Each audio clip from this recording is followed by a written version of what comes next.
This episode of Budget MTG Decks is sponsored by TCG Player, the best place to buy your cards in the US. This episode is also sponsored by Card Market, the best place to buy your cards in Europe. Welcome to Budget MTG Decks. All the cards you see in our videos are $1 or less, with exception of the Commander cards. Also, don't forget to hit the subscribe button and click the bell icon to be notified when a new video comes out. Hi, and welcome to another episode of Budget MTG Decks. I'm David, and today we're going to be looking at 5 must-have Magic cards you won't believe are budget. Now remember, these cards are powerful, fun, and effective, but are relatively cheap now because they've either been reprinted, rotated to standard, or some other reason, so the price is relatively low right now. However, we gotta tell you that already looking at our past videos, the prices do creep up again slowly over time, so pick these cards up as soon as you get the chance. Let's have a look at the first card. We're going to kick it off with Faithless Looting. For 1 red, it's a sorcery that allows us to draw 2 cards, then discard 2 cards. It also has a flashback cost of 2 and a red, which means we can play it from our graveyard for its flashback cost and then exile it. This is a modern staple. Faithless Looting allows players to dig for what they need as early as turn 1 and enables graveyard-focused decks like no other. Unusual in red, as looting, which means to draw and then to discard, is usually a blue mechanic, while red usually gets to rummage, which is to discard first and then to draw. An example of this is Rummaging Goblin. Similar to Careful Study, which isn't even modern legal, Faithless Looting also has the added benefit of being able to be played for its flashback cost, essentially drawing 4 cards and filling our graveyard with 4 cards for only 4 mana. Countersquall is up next. For a blue and a black. It's an instant that allows us to counter target non-creature spell, and its controller is going to lose 2 life. This is very similar to Negate, but Countersquall has the added upside of also dealing damage to our opponent.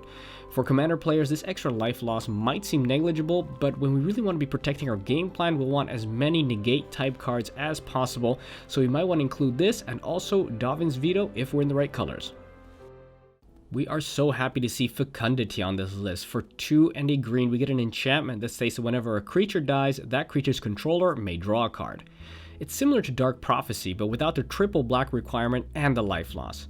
Fecundity draws the controller a card whenever one of their creatures die. Very different to Midnight Reaper and many similar cards, because Fecundity also draws a card if the creature in question is a token. This can be abused with repeatable token generating strategies and especially works well with sacrifice style strategies. So what's the downside? It's a symmetrical effect, so your opponents will also benefit from it, but this shouldn't be a problem if you're building around it.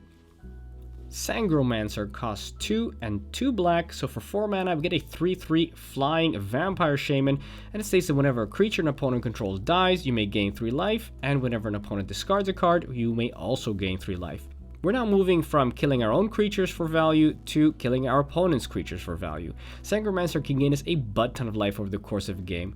In combination with cards which allow you to pay life for value, like Razaketh the Foul-Blooded and Necrologia, this card really starts to shine. Also, don't forget it works great as a deterrent to board wipes when there are token players on the field, not to mention the extra life you get when anybody plays a wheel card like Windfall or Reforge the Soul.